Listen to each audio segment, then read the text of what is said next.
Isaac, thanks so much for joining us. Let's talk about what this means, because I think there are a lot of people out there who hear defund the police and think it means abolishing a police department. It doesn't. So can you explain to me, I know that's a wide spectrum, but explain to me generally what this term means. Absolutely. And thank you for having me, Katie. It's great to be with you. I disagree with some of the premise of that question initially, and the fact that it doesn't not mean abolishing the police. What it means in that sense is it really is, as far as the political imagination and the political will of our leaders across the country is willing to push this idea, that's as far as it belongs, right? Defunding the police is also not a new concept. A lot of folks are new to the idea of justice reinvestment and reallocating resources that we currently put into law enforcement, human caging and mass incarceration, and putting it into systems of care and healing. But that conversation, that movement has been going on for decades. And people have been calling for this for much longer than right now. The death of George Floyd, Breonna Taylor, and countless others have really just served as a catalyst to bring this to the national dialogue. So when you say abolishing the police, and I understand that you disagree with the premise of my question, but does that mean getting rid of all law officers in an entire city? I think it means reimagining what crisis management looks like, right? And who our first responders are to the many needs that folks have around this country. Right now, I can tell you here in Los Angeles, we have one of the largest, if not the largest, homeless population and unhoused population in the country.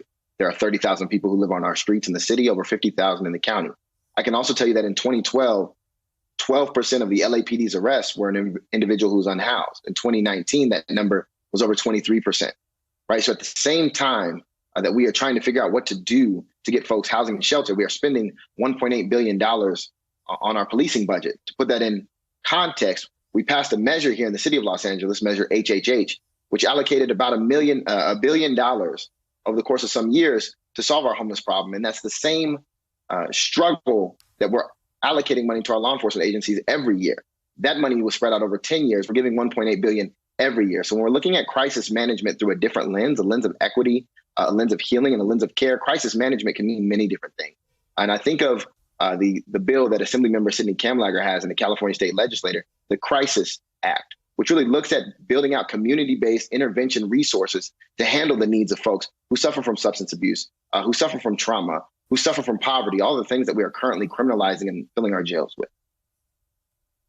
So I see what you're saying, and there are communities that have taken that measure and they've redirected the fire department, or they've redirected social workers to respond to calls like that. There are police chiefs around the country and leaders that say, hey, listen, police officers should not be a one-size-fits-all response. You shouldn't be sending a guy with a gun to somebody who's threatening to commit suicide. This is not the best way to use police officers. But then they say at the same time, there will be scenarios where you will need a police officer, because it's not as if violent crime, while it goes down, it's not as if it's suddenly going to disappear. So what happens?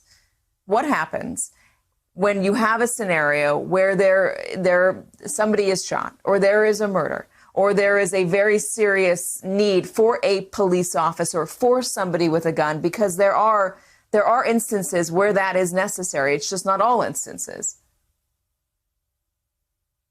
Right. Well, I definitely think that there are many, many models for restorative justice, transformative justice, community forms of accountability that have been implemented internationally and in some instances across this country, particularly in our youth justice space. We do this with our young people who we believe have redeeming qualities for the rest of their life. And I believe we need to think that way about all people. I would like to see us lead less with kind of the Willie Horton fear narratives and dig deeper into hope and opportunity, and think more critically about how we could use these dollars to build out a system that addresses the root causes that lead to structural violence, right? We're talking about poverty. We're talking about lower access to quality education. We're talking about lower health outcomes that you can literally map by neighborhood and by zip code. You're talking about here in South Central Los Angeles, some neighborhoods that don't even have quality grocery stores. And when you deal with some of those structural inequities that have been baked in through decades and centuries of racism in this country, and race-neutral policies that have had desperate racial impacts, particularly on Black communities in this country, when you start dealing with those things, you will notice that crime is no longer the narrative, but hope and opportunity is what people live by. Hello, YouTubers. If you're watching this, it means you've checked out our channel, so thank you. Now do me a favor, subscribe by clicking on that button down there. Click on any of the videos to watch the latest interviews and highlights from MTP Daily and MSNBC. You can get more Meet the Press content every morning in the First Read newsletter. If you're tired of content that you don't know anything about where it came from, you don't have to have that problem with us. NBC News, MSNBC, MTP, and the Meet the Press mindset right here for you on YouTube. Subscribe now.